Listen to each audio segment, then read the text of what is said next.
Ser minero.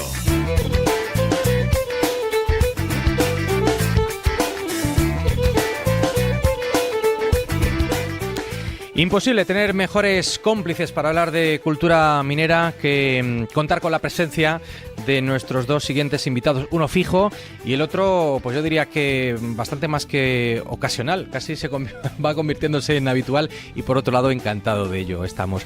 Roberto Fernández es el primero de ellos, es el fijo, es el permanente, el titular, director del Museo de la Minería y de la Siderurgia de Castilla y León. ¿Qué tal, Roberto? Muy buenas. Muy bien, buenos días, por lo mismo digo, oye, encantado de contar contigo otra vez. Fabuloso. Y hablaba yo, ¿no?, de nuestro invitado, pero que es colaborador más que esporádico, ¿no? Es que sabe mucho este hombre. Le tenemos con contrato temporal, a ver si este año... de becario, ¿no?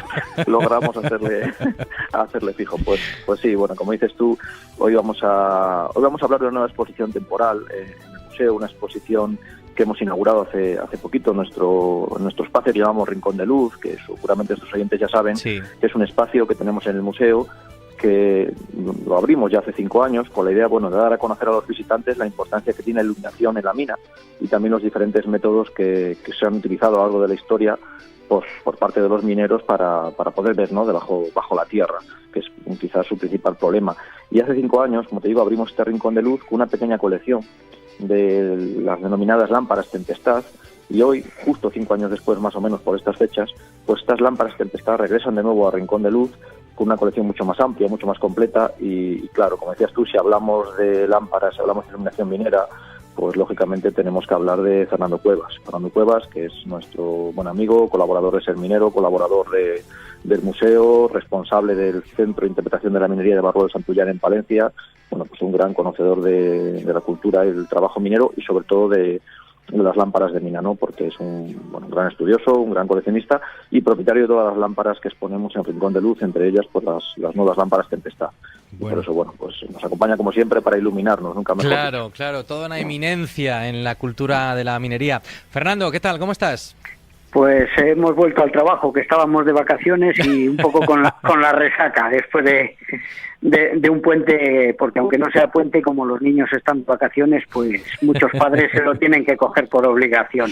Muy bien, pues nada, ánimo, que ya somos dos. Esto de retorno. Bueno, como se trata de casi como todo en esta vida, ¿no?, de mejorar, de progresar, ¿en qué se ha mejorado? ¿En qué se ha mejorado lo que se exhibe esta colección en estos 5 años? ¿Cuáles son los puntos fuertes en los que se ha trabajado en este último quinquenio y qué va a sorprender de nuevas, ¿no?, a los oyentes que conocieran la anterior exposición? Pues como fue la primera, era un poco ir a la aventura con lo que teníamos y claro, hace 5 años. Pues en la primera exposición de estas lámparas no sé si había 20 piezas y en esta exposición hay más de 50. Bueno. Entonces hay un cambio muy notable.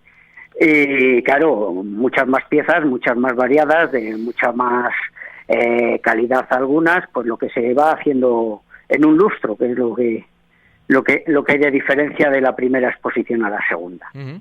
Muy bien, pues vamos a entrar en materia, Roberto, si te parece. Bueno, pues les contamos primero, Fernando, a nuestros oyentes qué es una lámpara Tempestad. Pues vulgarmente las conocemos como las lámparas de petróleo, pero para que todos las tengamos en la cabeza, son las del oeste, esas que vemos en las películas del oeste colgadas en las tabernas o que llevan en las carretas, que tienen un pequeño depósito debajo, un cristal abombado y un aro arriba para colgarles, la que todavía se puede comprar en cualquier ferretería porque la siguen fabricando ahora a mejor precio y más baratas los chinos y los hindúes, y que seguimos teniendo a veces para adorno y a veces pues cuando se nos va la luz, porque han sido muy superadas, pero todavía están a la venta en muchos sitios. ¿Y de su origen qué podemos contar? Pues lo que hay que entender fue en el momento que salieron, en el momento que se inventaron, fue una gran revolución en la iluminación. Hasta entonces era mediados del siglo XIX. En 1850 casi todo se iluminaba con aceite. Claro, pero entonces empieza el petróleo.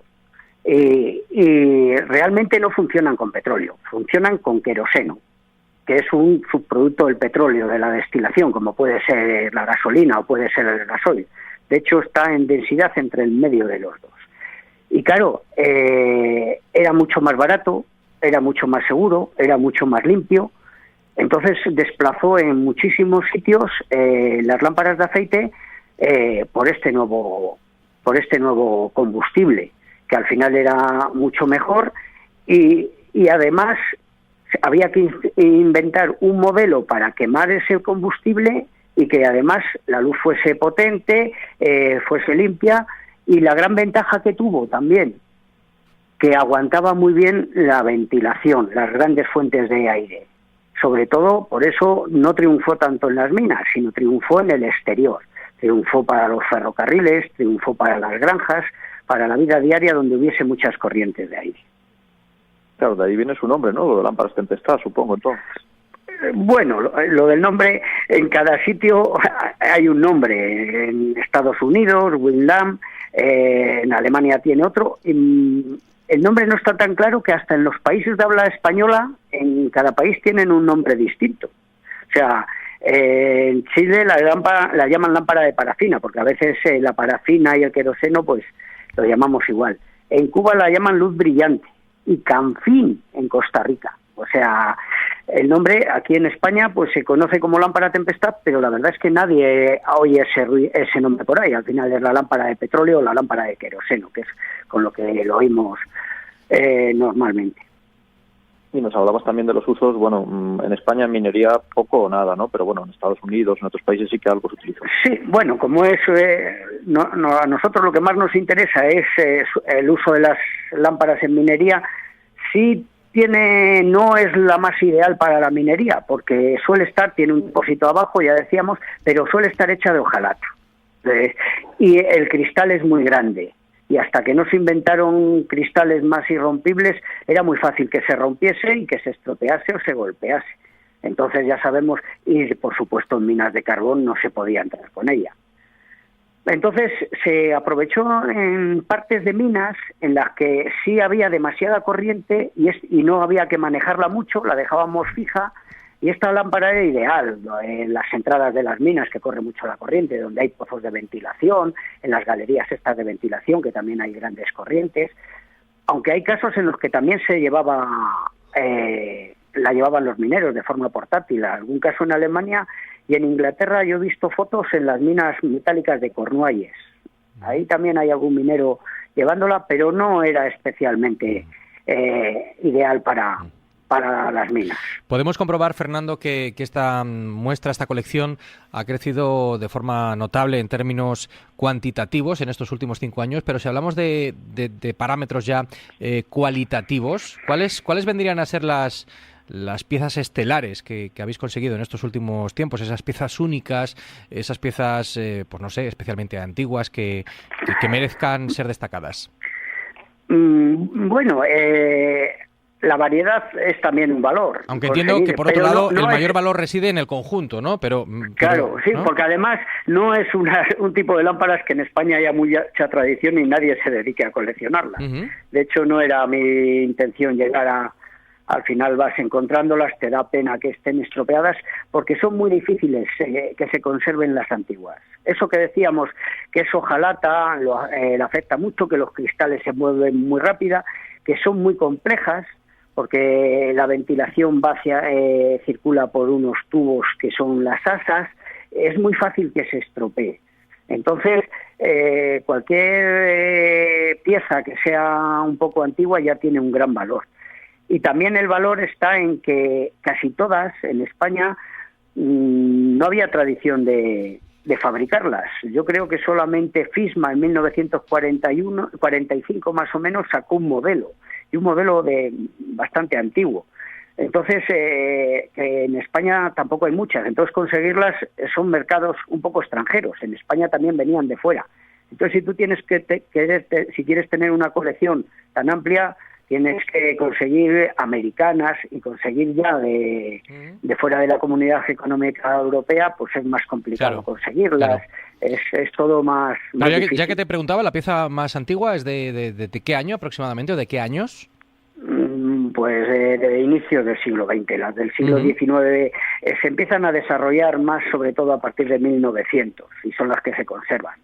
Porque hay dos modelos, unos que el aire le absorbe por debajo, dos tipos, modelos hay muchos y marcas, y por tamaño, Sí.